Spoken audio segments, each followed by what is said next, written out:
özler ustadlar ustadı Aşıq Ələsgərdən ustada min rəhmət. Bildiğiniz kimi Aşıq Ələsgərlə Ana xanımın arasında olan bir mübahisədən yaranmış bir şeydi. Elə olur ki, Aşıq Ələsgər Ana xanımla dalaşır və Ana xanımı evdən qovası olur. Ana xanım da barxanasını yığıb evdən çıxıb gedəsi olur. Aşıq Ələsgər Ana xanımı təhrik yola salmır. Gətirib Göyçədən Kəlbəcər aşırımı deyilən bir yaylaqda Ana xanımı Kəlbəcərə tərəf yola salır.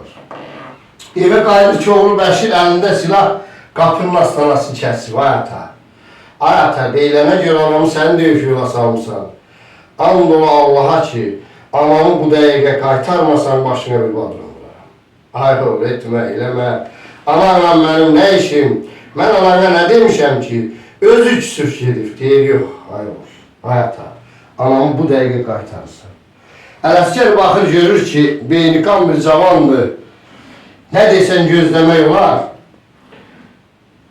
Dünyalar boyda alısan olan Ələsgər istəmir ki, oğlundan arasında mübahisə yarasın. Və çomağı vurub koltuğuna az gəlir, çox gəlir. Gəlib bir çəmənlikdə Ana xanıma çatır. Az, Ana xanım, hara belə gedirsən? Mən sənə nə demişəm ki? Deyir, yox, Ələsgər, artıq sənlə mənim aramızda olan bütün bağlılıqlar, bütün bağlar qırılıb, mən gedəsiyəm. Çox yalvarır, çox yapışır. Ana xanım yola gəlmir ki, gəlmir. Orada çomağı sazavəzi basır döşünə. Gözəllər gözəli, mələklər xanı. Ala göz cavanım, getmə amandı. Dərdinə xəstəyəm, çəkirəm ağı. Ölürəm olmanım, getmə amandı. Al ikinci bəndin görək, necə deyib? Ana xanım eşidir, eşitmirmi? Tərəfindən biz deyəksiz şad olur.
Şamarın Göyçəkdir bayram ayından.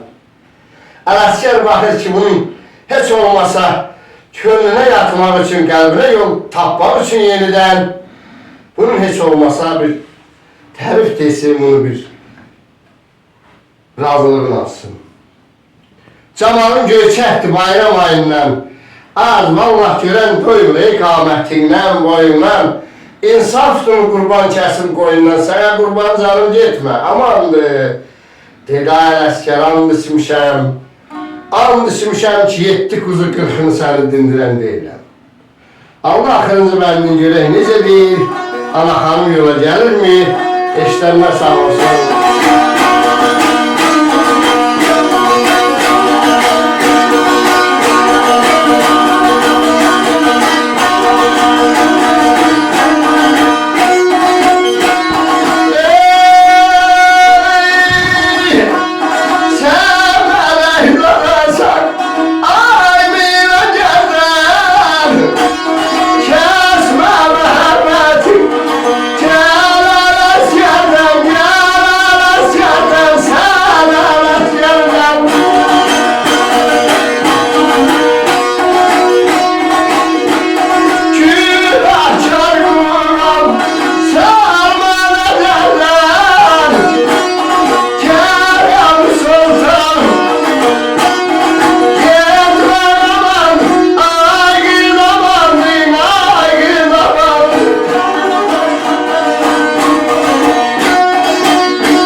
mələkzadəsən ay minəcərdən, kəsmə məhəbbəti gələn əskərdən.